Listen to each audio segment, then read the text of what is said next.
முகூர்த்த நாளை முன்னிட்டு குமரி மாவட்டம் தோவாளை மலர் சந்தையில் பூக்களின் விலை கடுமையாக அதிகரித்திருக்கிறது. கூடுதல் விவரங்களை செய்தியாளர் வேலாயுத பெருமாளிடம் கேட்கலாம். வேலாயுத பெருமாள், விரிவான தகவல்.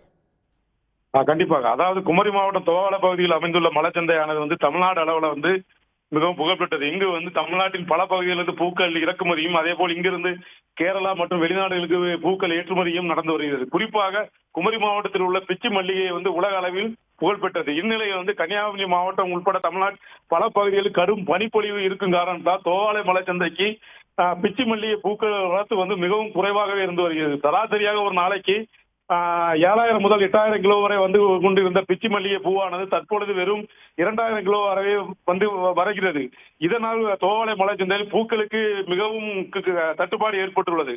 இந்நிலையில் நாளை சுபமுகூர்த்த தினமும் வரும் காரணத்தால் தோவாளை மலைச்சந்தையில் மல்லிகை பிச்சிப்பூ விலையில் கடுமையாக உயர்ந்துள்ளது.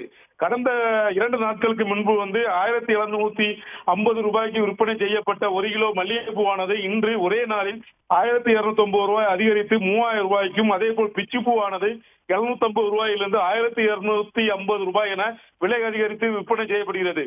தொடர்ந்து தமிழ்நாட்டில் பனிப்பொழிவு இருக்கும் காரணம் என்பதாலும் மற்றும் பண்டிகை காலங்கள் தொடர்ந்து வருவதும் காரணத்தினாலும் பிச்சி மல்லிகை பூக்களின் விலை கடுமையாக உயர வாய்ப்புள்ளது என தோவாளை மலைச்சந்தை வியாபாரிகள் நமக்கு தெரிவித்தார்கள். விவரங்களுக்கு நன்றி வேலாயுத பெருமாள். உடனுக்குடன் செய்திகளை தெரிந்து கொள்ள சன் நியூஸ் பெல் ஐகானை கிளிக் பண்ணுங்க.